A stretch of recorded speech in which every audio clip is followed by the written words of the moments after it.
Meus amados irmãos, irmãs, uma boa noite. Que a bendita graça do nosso Senhor venha de maneira muito especial encher os nossos corações mais uma vez. Vamos orar, vamos entregar esse tempo debaixo das mãos do nosso Deus, para que Ele nos conduza, para que Ele nos guie. Senhor, nós queremos mais uma vez rogar a Tua misericórdia por nós. Mais uma vez, o Senhor possa nos ajudar. O Senhor possa, como bom pastor que és, nos conduzir aos pastos verdes da Tua palavra. Que o Senhor possa nos conduzir às águas tranquilas das Tuas revelações, para que nós sejamos conduzidos ao Teu santo aprisco, seguros, em um momento tão complexo, em um tempo tão difícil, onde necessitamos de encorajamento, onde nós necessitamos nos alinhar com a Tua vontade, com o Teu propósito. Pai querido, nós te rogamos, Senhor, se conosco mais uma vez. Santo Espírito, se conosco mais uma vez. Que o nosso Senhor Jesus possa ter entre nós toda a preeminência, Pai. Que o Teu Filho bendito possa encabeçar esta reunião, recebendo todo o louvor, toda a glória. Nós te rogamos em nome de Jesus. Amém. Meus queridos irmãos e irmãs, abram suas Bíblias no livro do profeta Daniel, no capítulo 9.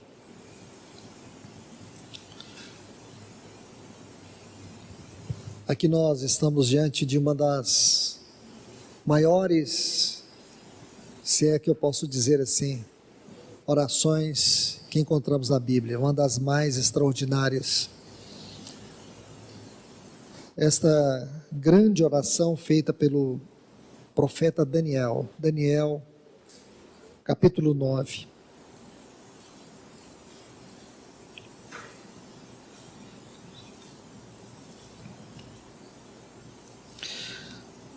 A partir do versículo 1 diz: no primeiro ano de Dario, filho de Assuero, da linhagem dos Medos, o qual foi constituído rei sobre o reino dos caldeus.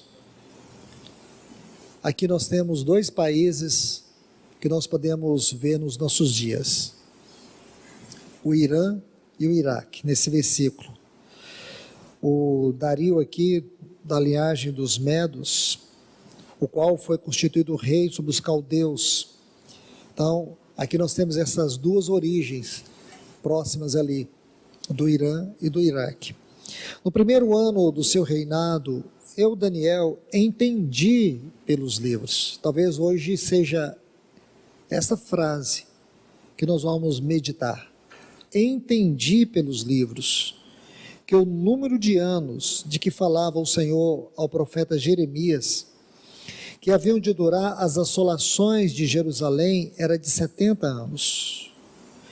Voltei o meu rosto ao Senhor, para buscar com oração, súplicas, com jejum e pano de saco e cinza.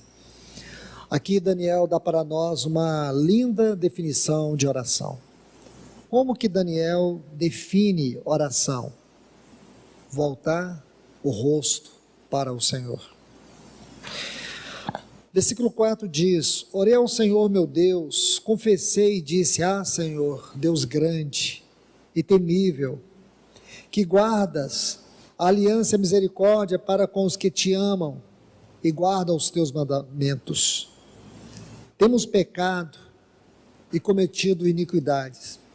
Essa frase, temos pecado, se vocês observarem, ele vai repetir várias vezes. Vamos para o versículo 6. Não demos ouvido aos teus servos, os profetas, Versículo 10, não obedecemos à voz do Senhor.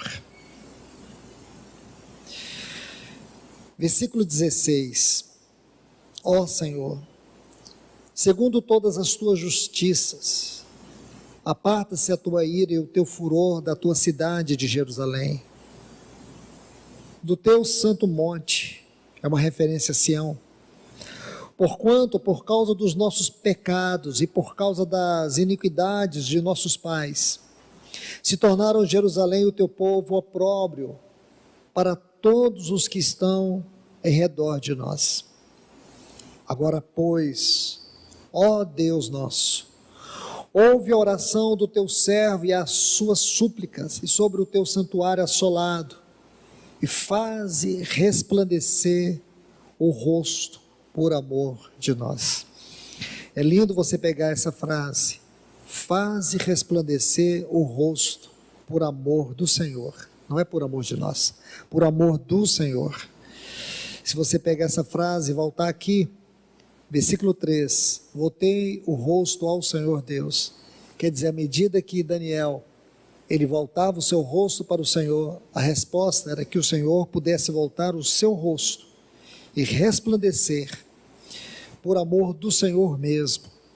Inclina, ó Deus, versículo 18, inclina, ó Deus meu, os ouvidos e ouve, abre os olhos e olha para a nossa desolação. Essa palavra no hebraico traz a ideia de desgraça, é uma palavra, um termo muito forte, desolação, e para a cidade que é chamada pelo teu nome, porque não lançamos as nossas súplicas perante a tua face, fiados em nossa justiça, mas nas tuas muitas misericórdias.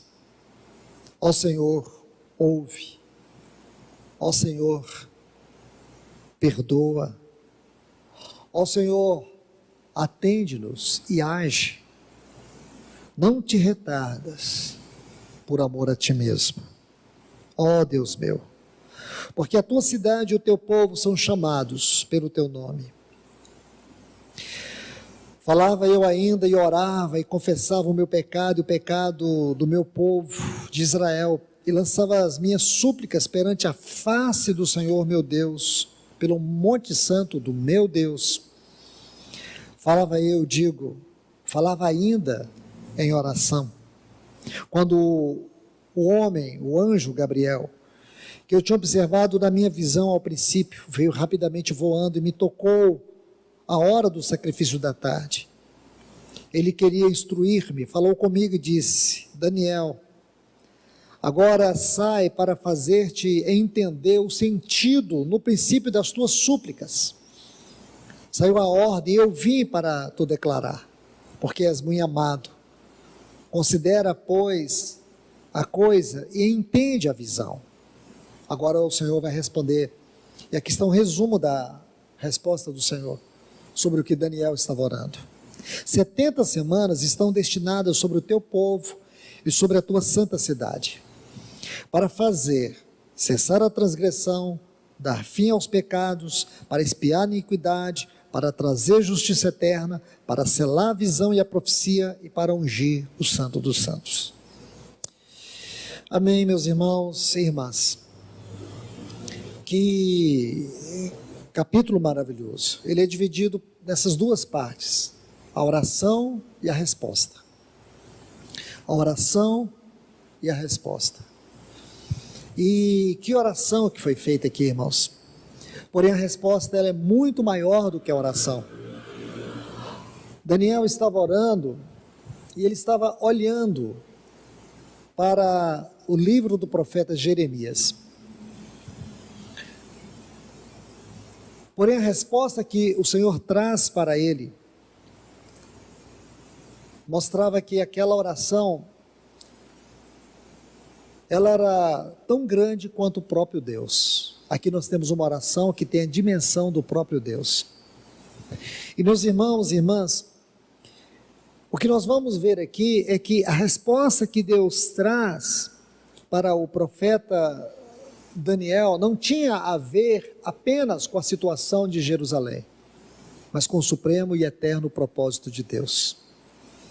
Quando você olha esse versículo 24, eu creio que alguns de vocês devem lembrar, não tem muito tempo, no nosso acampamento, lá no Hebron, nós estudamos sobre as 70 semanas de Daniel. Então nós vimos que o plano de Deus, por toda a sua palavra, abrange vários períodos de 70 semanas. Então nós vimos isso, eu não vou tocar nesses pontos. E aqui está algo muito maravilhoso, porque essa última fase dessas 70 semanas, porque Jeremias orou sobre um período de 70 anos, porém Deus lhe dá uma resposta sobre um período de 70 semanas. Você consegue ver isso?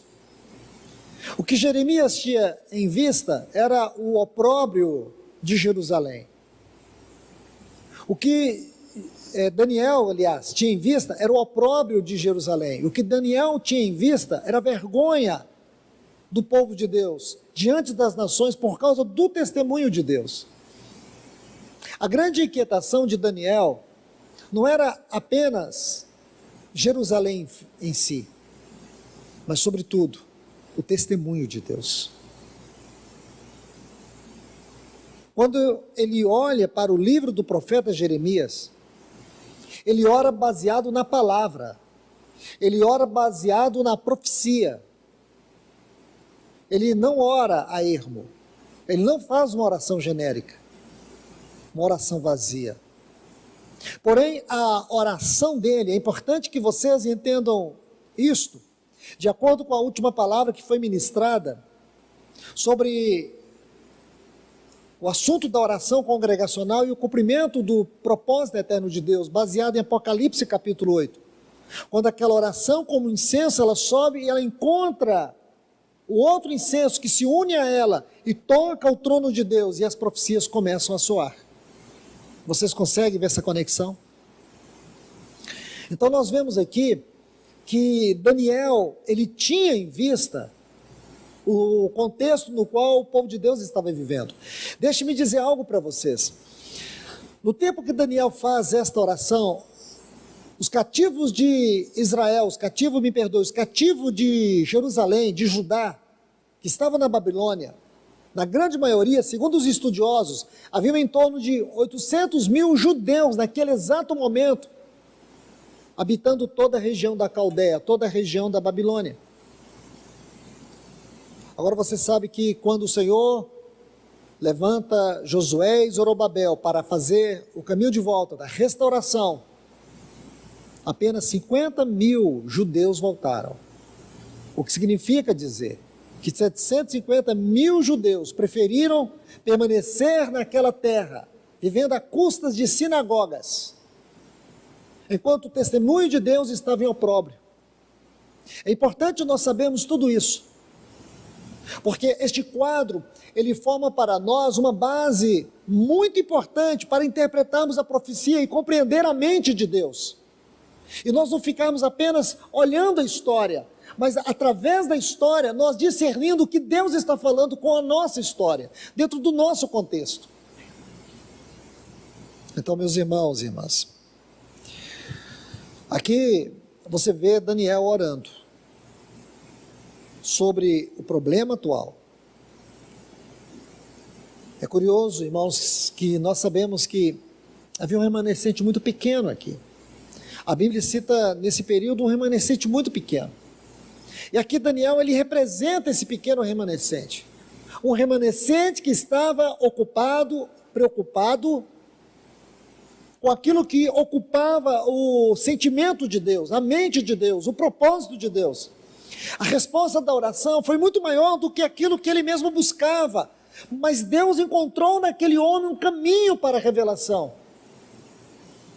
E isso é importante, irmãos, porque na atual conjuntura em que vivemos, estamos vendo uma grande massa do povo de Deus equivocados, perdidos na jornada, na direção, no discernimento.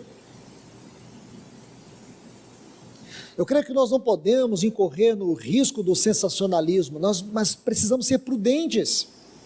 Entender que, de alguma maneira, o Senhor está falando, não é com o mundo, mas Ele está falando de maneira muito especial e principalmente com a igreja. E corremos o grande risco de nos deixarmos levar pelas circunstâncias e nos perdermos na revelação e no propósito eterno de Deus. Quando Deus envia a resposta para Daniel, a resposta era muito maior sobre aquilo que ele tinha intencionalmente proposto no seu coração, sobre a oração. Deus, ele volta para Daniel em resposta, e revela não apenas o que estava acontecendo, mas tudo o que aconteceria. Mais uma vez, observe só o versículo 24, 70 semanas, nós sabemos, já estudamos sobre essas 70 semanas. É claro que existem muitas correntes de interpretações. Quando você estuda essas 70 semanas, para muitos estudiosos, faltam apenas uma semana de 7 anos. Eu já disse, coloco aqui, irmãos, a minha opinião, não é uma opinião, mas aquilo que eu consigo enxergar na palavra de Deus, que não faltam uma semana de 7 anos. E eu não estou sozinho nisso, eu vou citar um irmão que ele pensa da mesma maneira, e graças a Deus que eu posso me esconder de trás dele. O irmão Martin Lloyd Jones, naquele comentário dele, A Igreja e as Últimas Coisas, ele faz uma exposição sobre isso. E eu me alegrei muito quando pude ler esse comentário. Me lembro uma vez que conversava também com o nosso amado irmão Dino sobre este assunto. Porque alguns irmãos, eles creem que a igreja não vai passar pela grande tribulação, e eu respeito isso, e não quero dizer que os irmãos estão errados, em dizer que a igreja não vai passar pela grande tribulação. Se ela não vai passar pela grande tribulação, ótimo, graças ao Senhor, mas eu não posso esconder o sentimento que tenho em olhar para a palavra de Deus. Eu creio que nós vamos passar. Se nós não vamos passar por todo o período, se vai passar, só vai ser no início, vai ser no meio, vai ser no fim, eu não posso te dizer. Mas eu tenho uma convicção pessoal, até onde eu já li na palavra de Deus e já pude escutar e já ouvir e ler todos os comentários, e não quero ser intransigente, porém eu creio que a igreja vai passar. Assim como Israel passou lá no Egito, quando Deus ia tirar o seu povo do Egito, ele enfrentou todas aquelas pragas, guardados pela mão do Senhor. Eu não posso acreditar, irmãos, que a igreja, no sentido pleno da definição, no sentido mais elevado daquilo que nós podemos falar sobre o seu caráter, chamado, vocação, seja só isso. Que nós vamos ter um mover extraordinário do Senhor, um chamado à santidade, uma revolução na nossa comunhão de oração. Não posso imaginar. E pela velocidade das coisas, estou falando de uma maneira natural, mas quando olho para a palavra, eu vejo a igreja cooperando para que Deus cumpra a sua palavra até o final. E outra, se a igreja, ela será tirada daqui na 7ª trombeta, significa que 6 trombetas ocorrerão. E aonde está a grande tribulação aqui? Ao meu ver, a grande tribulação, ela começa lá no capítulo 6, versículo 12 de Apocalipse, quando o 6º selo é aberto. E você vai ver que depois deste 6º selo, que é um grande terremoto, aí começa a acontecer uma série de profecias que descrevem o estado da grande tribulação. Não quero entrar em detalhes, porque sobre isso já falei muitas vezes para os irmãos. Não quero ser intransigente, eu respeito os irmãos que pensam diferente. E se for dessa maneira, graças a Deus, mas eu tenho uma profunda dificuldade, que nós vamos comparecer diante do tribunal de Cristo, dentro de um contexto de igreja, onde a reunião congregacional de oração é a menor e parece a mais insignificante. Como nós vamos comparecer diante do tribunal de Cristo, onde nossas obras serão julgadas para que nós venhamos participar do reino de Cristo, onde o testemunho do Senhor não tem tido um impacto tão grande na nossa geração? onde a igreja vive a síndrome da mediocridade. Como é possível isso? Não, eu creio que vai haver um grande avivamento, aquela chuva seródia profetizada por Joel. Nós sabemos que o Senhor fará algo grande. Antes da vinda do Senhor, a igreja vai passar por um grande mover espiritual. Eu creio nisso. Um grande reavivamento. Eu creio nisso. Eu creio. Eu não posso imaginar que é só isso. Eu não posso acreditar. Então, meus irmãos e irmãs, aqui eu quero me deter um pouco no tema para que a gente não se perca. E vamos sem pressa também. Eu quero que vocês voltem comigo em Daniel capítulo 9, versículo 2, o texto que eu li e disse para vocês que seria aqui que nós iríamos nos deter. No versículo 2 do capítulo 9, diz assim: no primeiro ano do seu reinado, o reinado de Dário, aí ele diz: eu, Daniel, entendi pelos livros. Está vendo aqui? Que coisa importante, irmãos. Isso aqui para nós é algo maravilhoso, porque Daniel, ele entendeu pelas profecias. Agora, eu quero colocar algo para vocês, que chama a minha atenção. Se você for muito cuidadoso, muito cuidadosa, você há de concordar comigo. Nos assuntos proféticos, ou nós somos confusos, ou nós somos apáticos. Ou realmente as pessoas têm visão dogmáticas, ou então não tem visão nenhuma. O livro menos explorado, ou os livros menos explorados pelos estudiosos, especialmente os estudiosos modernos, são os livros proféticos. A grande maioria das pessoas que dizem ter o encargo do ministério da palavra, não meditam, não se debruçam sobre os livros proféticos, sobre as profecias. A grande maioria dos cristãos são completamente ignorantes concernente aos livros proféticos. Não estudam, não leem, não têm aquele zelo piedoso. Eu não estou falando de curiosidade, eu estou falando do sentimento de piedade. Eu estou falando de uma maneira piedosa, de uma maneira devocional. É isso. Esses livros são obscuros, esses livros, eles são divorciados da nossa devoção. Não é estranho isso, irmãos? E aí está a grande explicação, por que a igreja tem falhado nas reuniões de oração. Porque os cristãos perderam a fome pela oração congregacional. E por quê?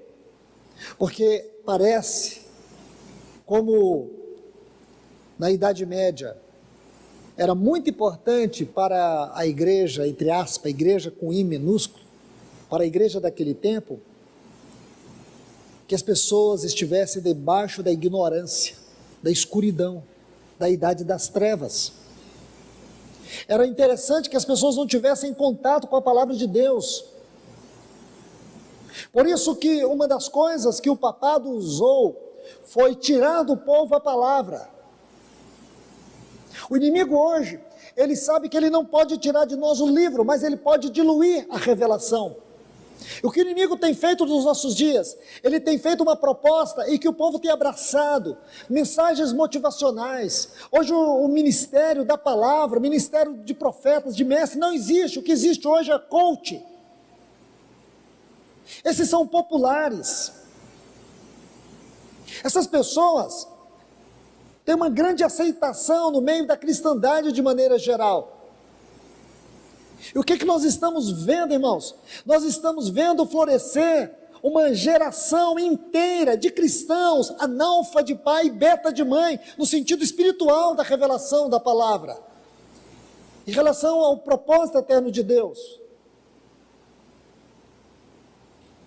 Você vê que o que motivou Daniel a esta grande oração foi quando ele entendeu pelos livros, quando ele olhou para os livros.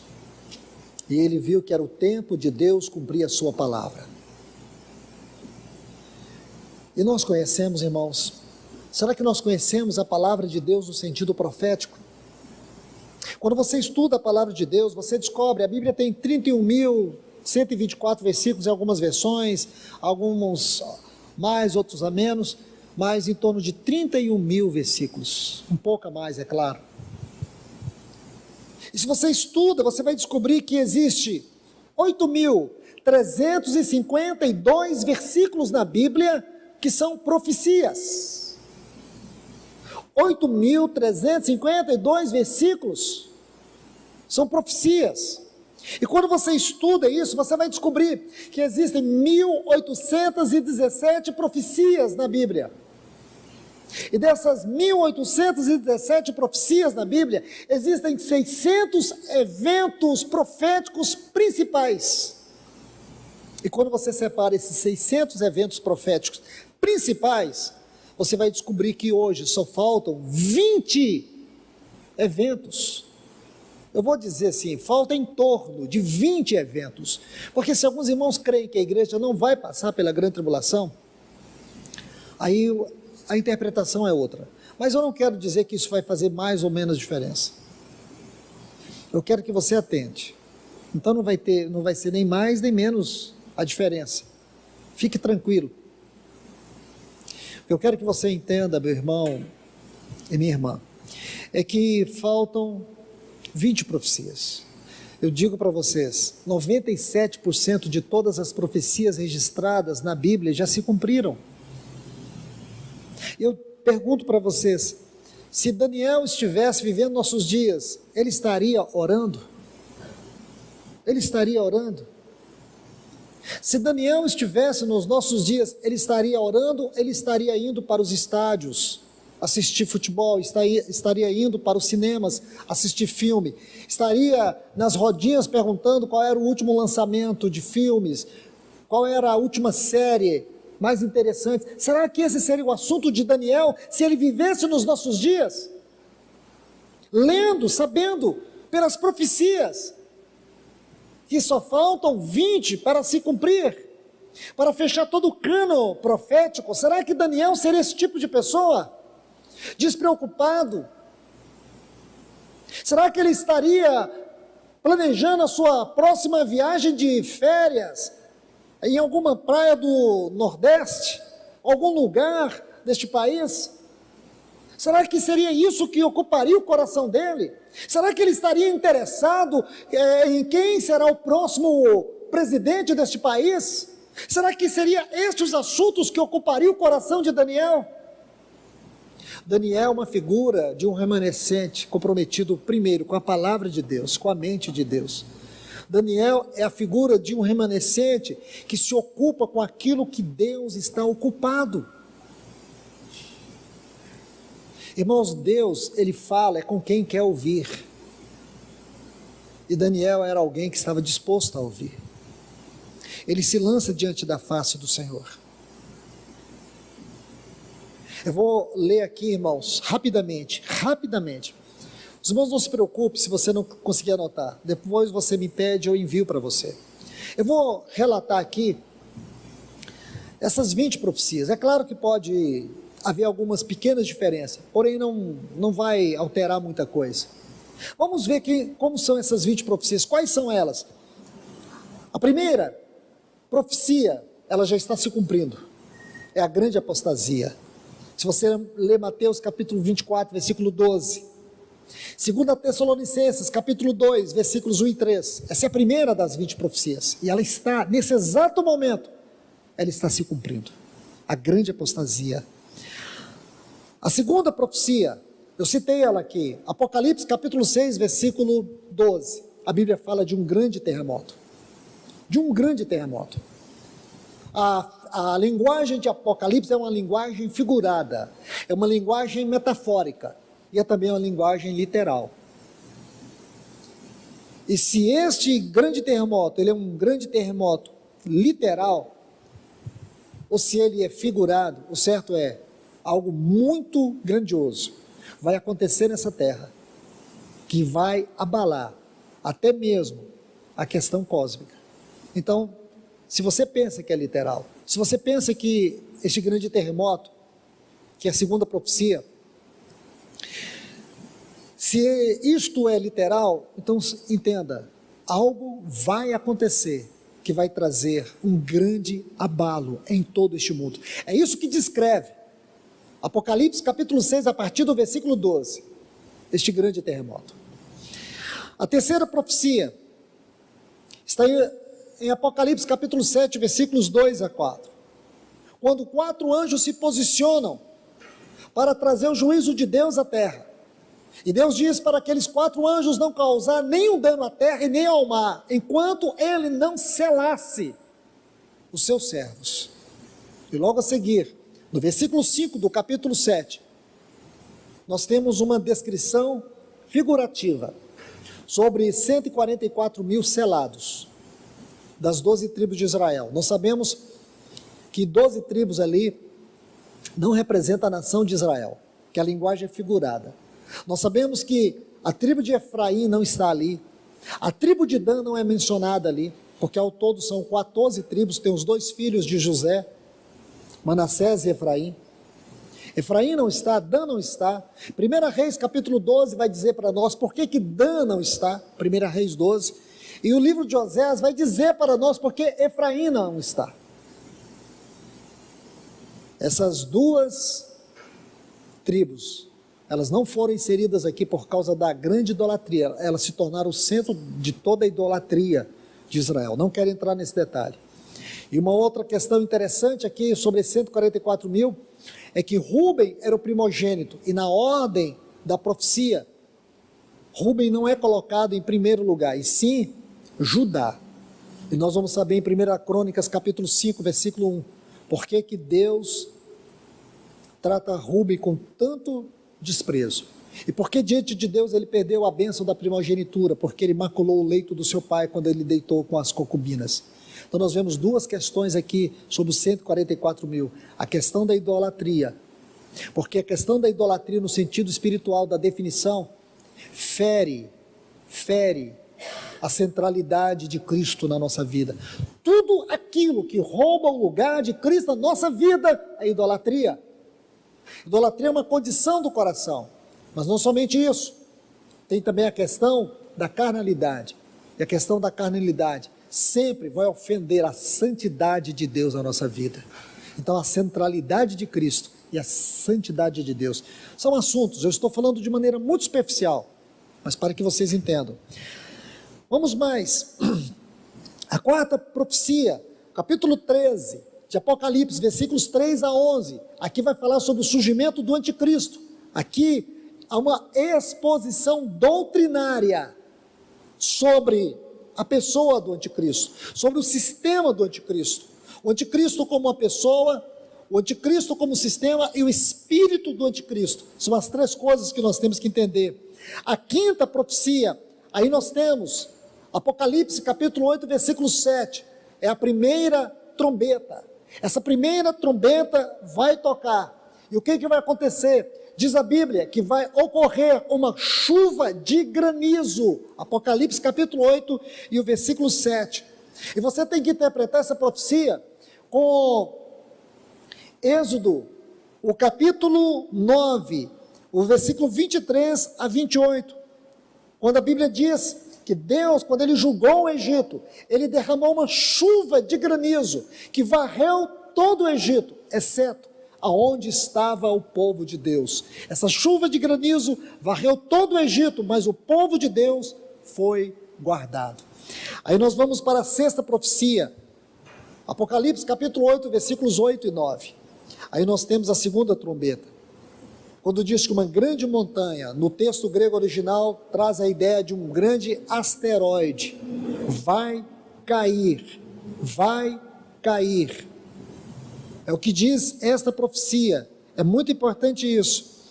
Aí depois nós temos a 7ª profecia, nessa 7ª profecia nós temos a 3ª trombeta, novamente, diz que um outro grande asteroide, a palavra aqui é estrela, porém no grego é aster, da onde vem a palavra asteroide, diz que também vai cair sobre a terra. A 8ª trombeta é a 4ª profecia, fala que quarta profecia, aliás, me perdoe, é a oitava profecia, é a quarta trombeta. Essa quarta trombeta fala de um grande eclipse que vai ocorrer sobre toda essa terra. A nona profecia está lá em Ezequiel, capítulo 37, os versículos 16 a 22. Fala de um grande êxodo, um grande repatriamento do povo de Israel. Todos esses textos, Ezequiel capítulo 37, do versículo 16 até o versículo 22, fala do grande repatriamento do povo judeu para a terra de Israel. Vamos para a 10ª profecia. Aí essa 10ª profecia é o primeiro ai, na 5ª trombeta, está em Apocalipse, capítulo 9, os versículos 1 até o versículo 5. A 11ª profecia, que falta para se cumprir, é a 6ª trombeta. Essa 6ª trombeta, se você estudar, fala de uma grande aliança, chamada Aliança do Norte. Segundo os estudiosos sérios que analisaram essa profecia, ela tem uma profunda designação de que países como China, Rússia, formarão uma grande aliança para aquilo que nós sabemos que chama-se a Batalha do Armagedon. É o que está escrito aqui, nessa grande profecia. Apocalipse, capítulo 9, os versículos 13 até o 21. Então aqui nós temos a 11ª profecia. A 12ª profecia, deixe-me recapitular cada uma com vocês. A 10ª profecia, primeiro ai, 5ª trombeta. A 11ª profecia, segundo ai, essa formação chamada Aliança do Norte, onde essas nações, Rússia, China e outras nações, Irã, essas nações, segundo grandes estudiosos, formarão uma grande aliança para uma batalha chamada Batalha do Armagedon. 12ª profecia está em Apocalipse capítulo 10, versículo 7, Apocalipse capítulo 11, versículo 15. Aí sim, nessa profecia, nós temos a vinda do nosso Senhor Jesus. A vinda do nosso Senhor Jesus.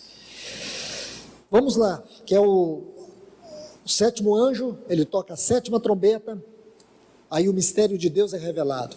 Aí depois você pega o versículo 11, versículo 15, capítulo 11, versículo 15 do livro de Apocalipse, tem que ser lido com Apocalipse capítulo 10, versículo 7. Quando os reinos do mundo se tornarão do nosso Senhor e do seu Cristo. Vamos para a 13ª profecia. E se vocês quiserem textos, irmãos, essa profecia tem muitos textos. 1 Coríntios, capítulo 15, versículos 51 a 55. 1 Tessalonicenses, capítulo 4, versículos 13 até 17. Todos esses textos abrangem esta profecia. 13ª profecia que falta para se cumprir: a ressurreição dos santos e o tribunal de Cristo. Então nós sabemos, como diz tanto em 1 Coríntios capítulo 15, como também em 1 Tessalonicenses capítulo 4, diz que no abrir e fechar de olhos, ao soar da trombeta, quando a trombeta soará, os mortos em Cristo ressuscitarão primeiro, e nós os vivos seremos arrebatados. E depois desse encontro, segundo grandes estudiosos, nós teremos o tribunal de Cristo, onde nossas obras serão julgadas. E aí nós temos a próxima era, que é a era do reino.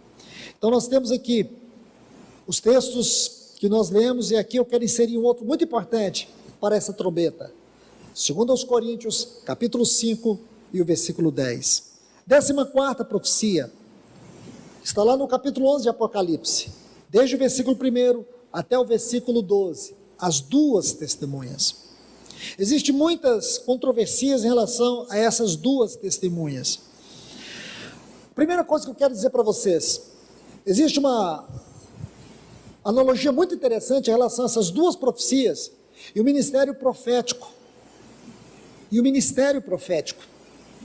E se você observar, Quando a Bíblia faz referência aqui, 42 meses, nesse capítulo 11, esse é o período que dá, ou que corresponde ao período da grande tribulação, que é de 3 anos e meio.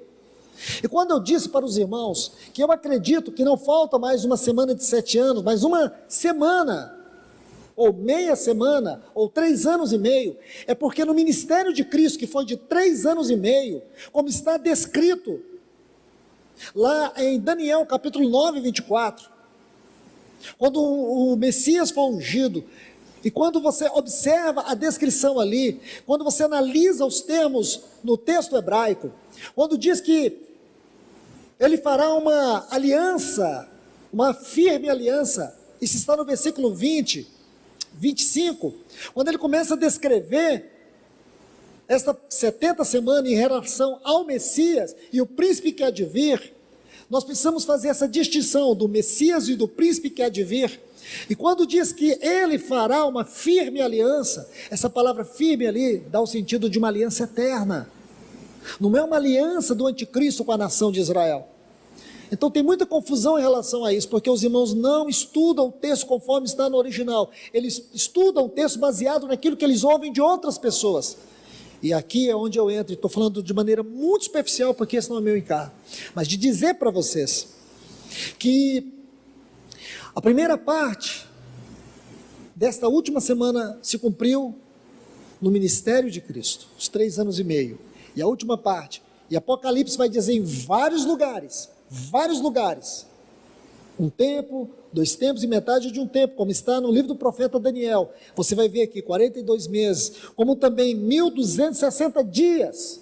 Tudo isso é uma referência ao tempo da grande tribulação, 3 anos e 6 meses. É o período que essas duas testemunhas estarão aqui.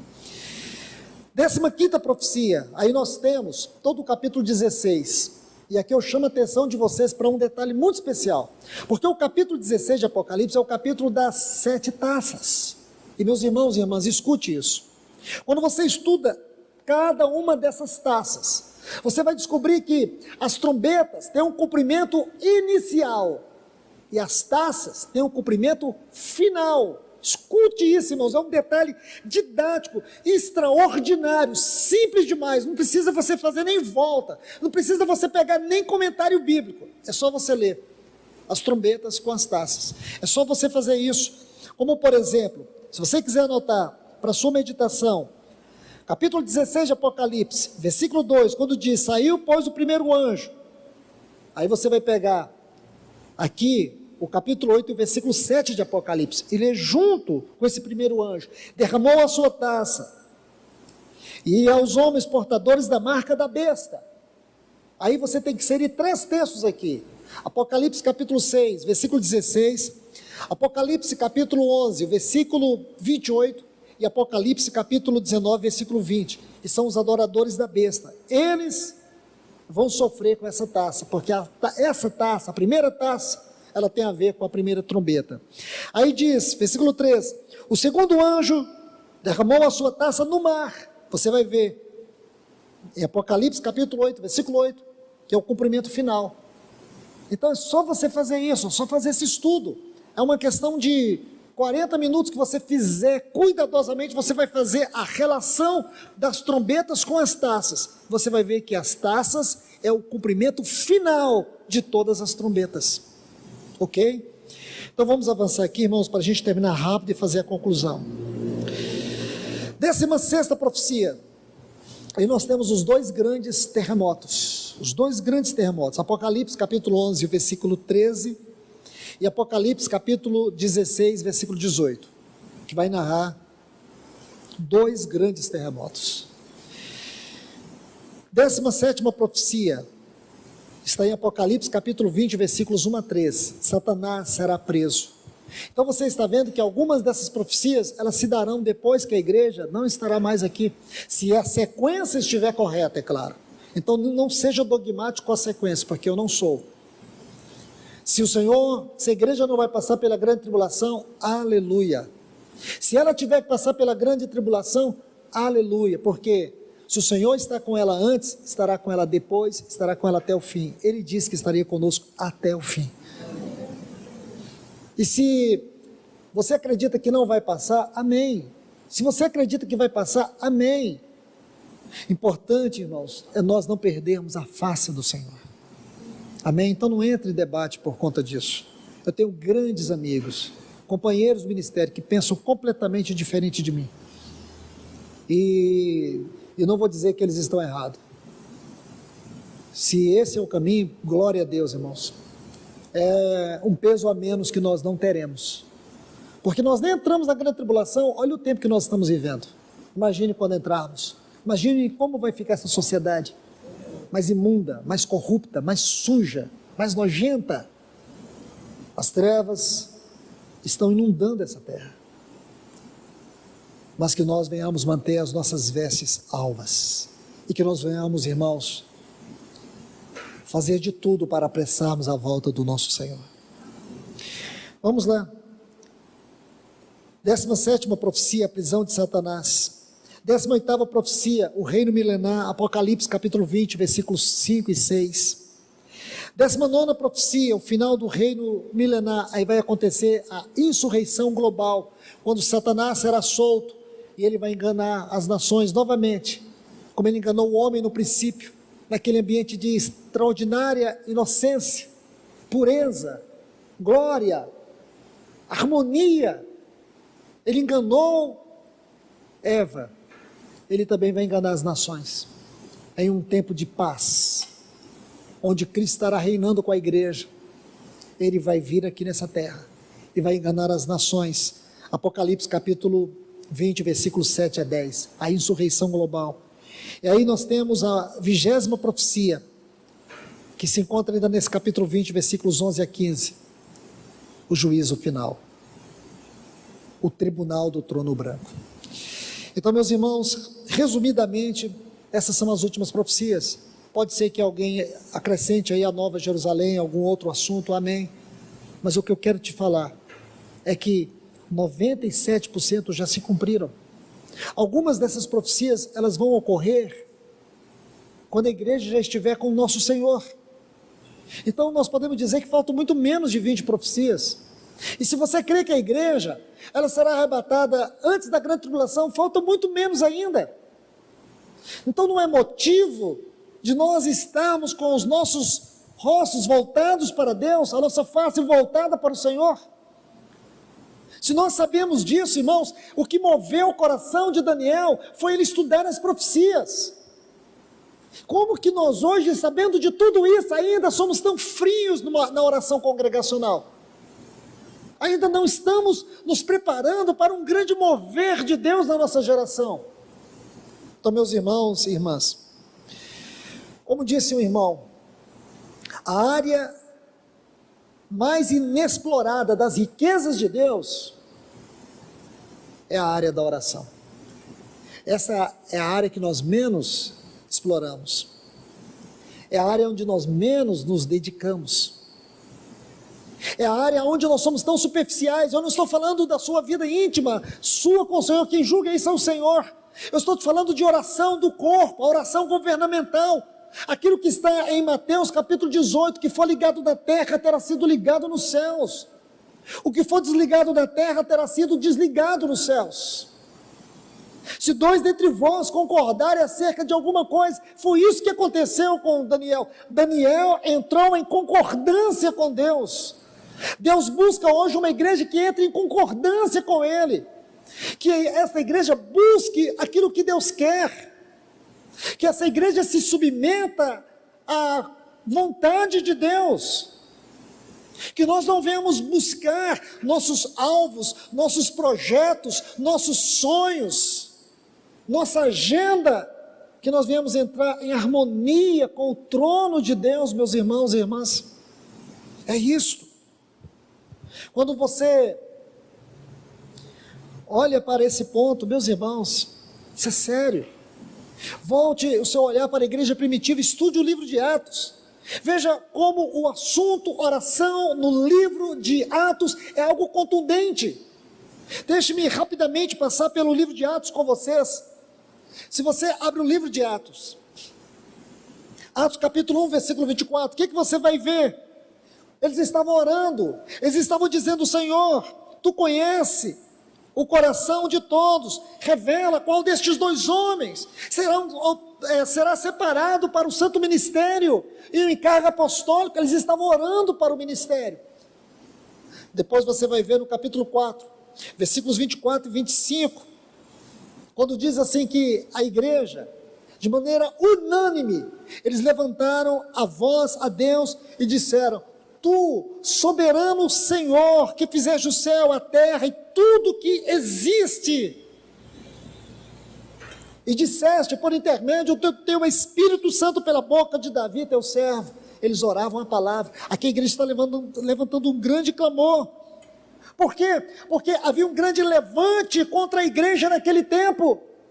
As perseguições iniciaram, agora eles levantaram a voz, uma oração congregacional. Lembra no capítulo 6, versículo 6?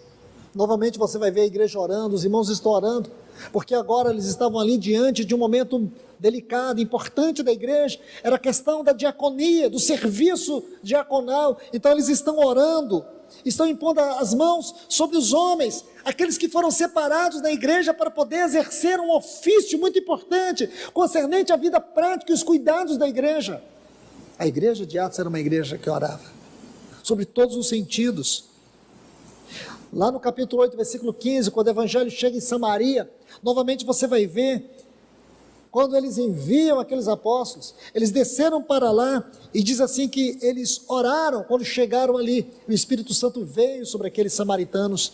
Depois no capítulo 9, versículo 11, quando Ananias vai se encontrar com Paulo, como estava Paulo? Ele estava orando, e assim você vai vendo por todo o livro de Atos. No capítulo 9, versículo 40, você vai ver Pedro ajoelhado, orando. Capítulo 10, versículo 9, capítulo 12, versículo 12, e assim você vai vendo em tantos lugares neste livro, como a oração fazia parte do cotidiano daquela igreja. Nós temos que permitir, irmãos, que todas nossas reuniões sejam reuniões de oração. Nós precisamos pedir, meu irmão, peça, minha irmã, peça ao Senhor, que Ele crie no seu coração um desejo pela oração congregacional, essa oração corporativa. Da mesma maneira como nós, de maneira congregacional, levantamos as nossas vozes para adorar, que nós tenhamos também, em nossas reuniões, irmãos que possam, de maneira alternada, um após o outro, levantar a voz, e ser o clamor de toda a igreja perante o Senhor, sobre a reunião, sobre os encargos, sobre as demandas do Senhor entre nós. Para quê? Para que a face do Senhor resplandeça, e Ele nos guarde de caminharmos a ermo em trevas. É isso, meus irmãos e irmãs.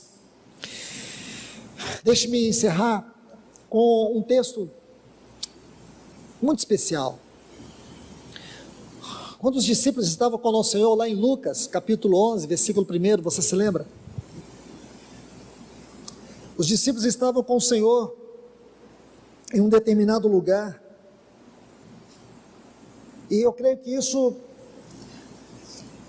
era algo muito importante para os discípulos, porque o que diferenciava a vida do Senhor, no sentido humano da palavra, da vida dos discípulos? Eu não estou falando do seu ser divino, mas do seu ser humano. O que diferenciava ele dos discípulos? A oração. A oração. Sua vida de oração. Então aqui diz assim: de uma certa feita, estava Jesus orando em certo lugar, e quando ele terminou, um dos seus discípulos lhe pediu: Senhor, ensina-nos a orar. Aqui estava o segredo. Então nosso Senhor Jesus, Ele vai ensinar. Aí nós temos aquela oração do Pai Nosso: Pai Nosso que estás no céu. Algumas pessoas entendem que aquilo ali foi um modelo de oração. Então a gente hoje faz daquela citação a nossa oração, sem entender o que o Senhor está dizendo. Se você observar essa oração de maneira microscópica, você vai ver que o Senhor colocou ali os princípios para a oração, e não uma fórmula de oração. O Senhor não nos deu uma forma, Ele colocou os fundamentos. Se você observar ali, existem duas coisas. Você vai ver primeiro, Pai Nosso, Teu nome, Teu reino e Tua vontade. Essas três coisas. Pai Nosso, Teu nome, me perdoe, 4 coisas. Pai Nosso, Teu nome, Teu reino, Tua vontade.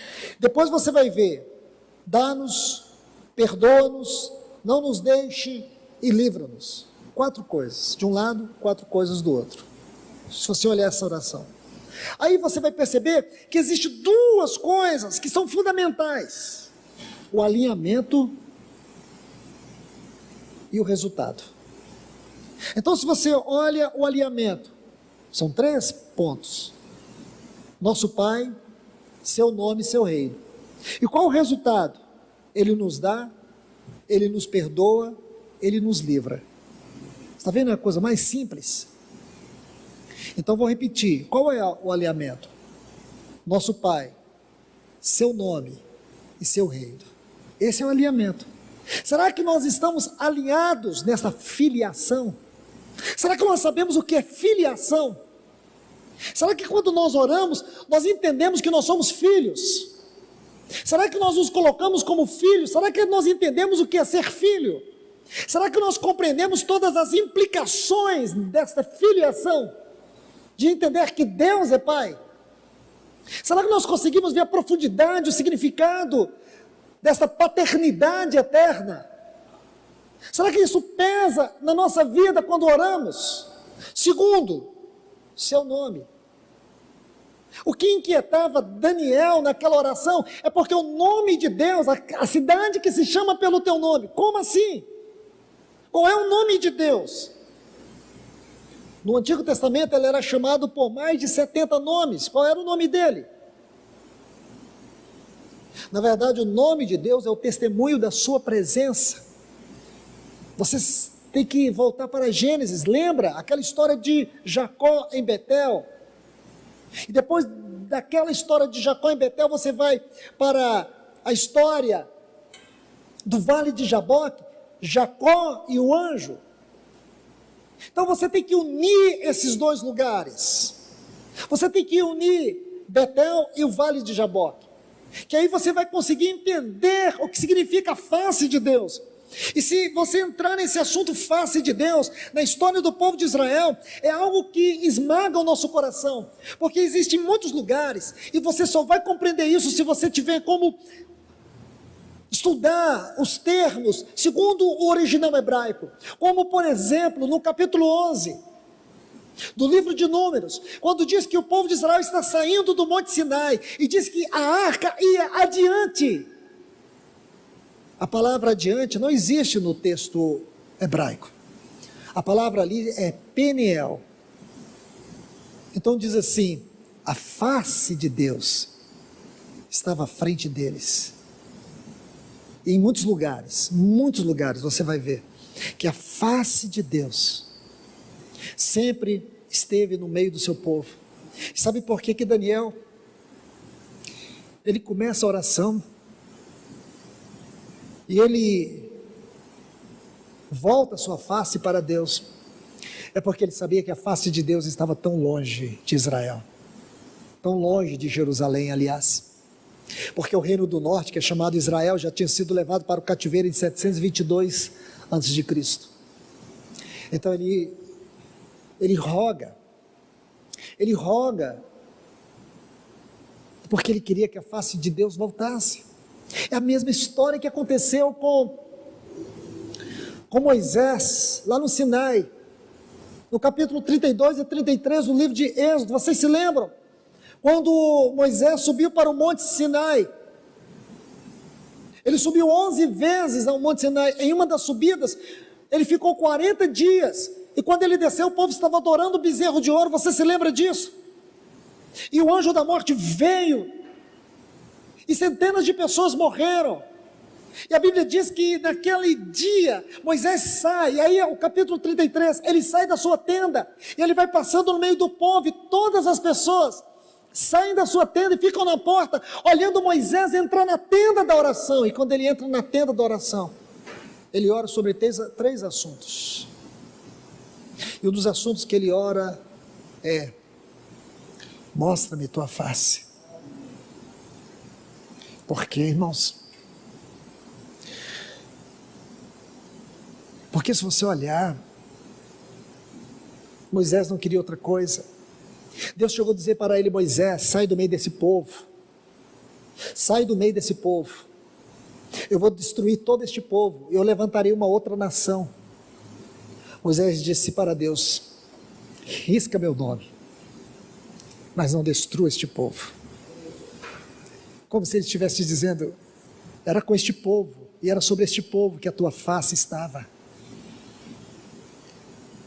O que vais fazer do teu nome? Era isso que pesava no coração desses homens.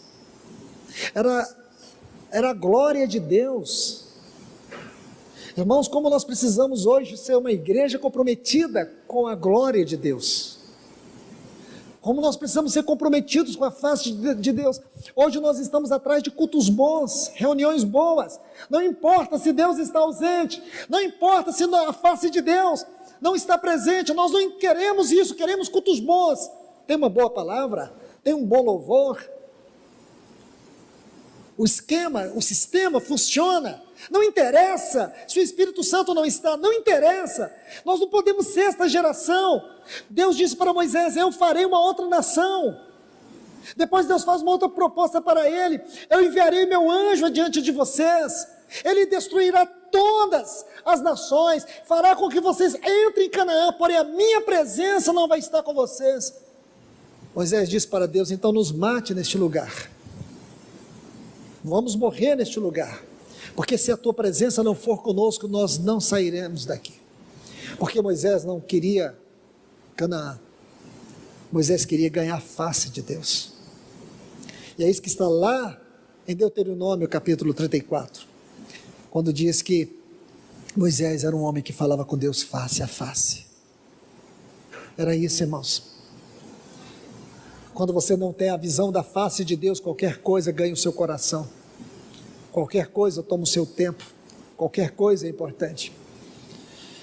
Nós somos uma geração que já nascemos dentro de uma terrível apostasia. Por isso nós temos dificuldade com essas questões tão elevadas da espiritualidade cristã. Que o Senhor nos ajude, que o Espírito Santo nos ajude. Então aqui você está vendo, irmãos, o nosso Pai, o seu nome, seu reino. Nós temos que estar alinhados com isso, com o nome de Deus, com a paternidade de Deus, com o nome de Deus, com o reino, aquilo que governava o coração do nosso Senhor Jesus. O coração do nosso Senhor Jesus era governado por este reino. Ele disse: o meu reino não é deste mundo. Ele prometeu que se nós formos fiéis com Ele, e fomos fiéis até o fim, nós ganharemos o reino é ganho por esforço.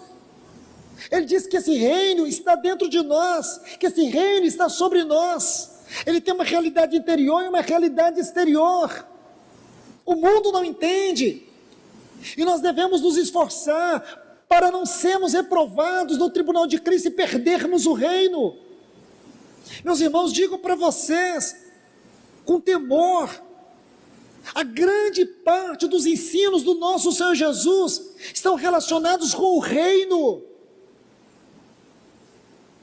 Ele falou mais sobre reino do que sobre salvação. Não que salvação não fosse importante, porque a salvação é o passo inicial, o reino é o passo final e eterno. Então, meus irmãos, por isso que essa oração é tão importante. Nós temos que estar alinhados, nós temos que estar envolvidos com esses 3 pontos, porque aí nós teremos o resultado. E qual será o resultado? Ele nos dá, Ele nos perdoa e Ele nos livra. Então você consegue entender a oração do Pai Nosso? E como essa oração ela está intimamente ligada com essa oração de Daniel. Como esta oração do Pai Nosso tem a ver com a oração de Daniel? Uma oração que está envolvida com os interesses de Deus. Em primeiro lugar, os interesses de Deus. Essas outras coisas aqui Ele vai nos dar, mas como resultado. Você está interessado naquilo que Deus está envolvido? Então, meus irmãos e irmãs, desculpe-me ter passado alguns minutos do horário, mas que esta palavra seja de um forte encorajamento a todos vocês. Que Deus os abençoe, que Deus fale a todos nós. Ó Senhor, nos ajude a receber Tua palavra, nos faz compreender, Senhor,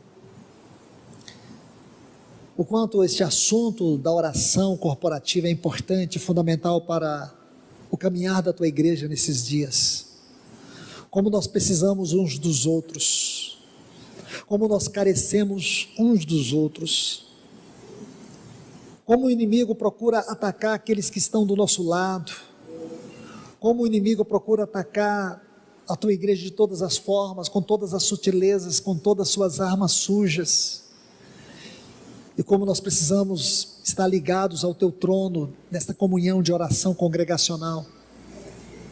Ajuda esta igreja, ajude o Teu povo, aonde esta palavra for, ajuda o Teu povo nesta hora, Deus. Que o Senhor possa ter aqui homens e mulheres com essa motivação santa de Daniel. Que o Senhor possa ter, meu Deus, homens e mulheres que estejam como Daniel, meditando na Tua palavra, para que nós não andemos em trevas, para que o Teu povo não esteja em trevas, e para que ele se coloque diante do Senhor como intercessores. Nós Te pedimos, Pai amado, ajuda-nos, nós Te rogamos em nome de Jesus, ajuda a Tua igreja, Pai. Amém, Senhor.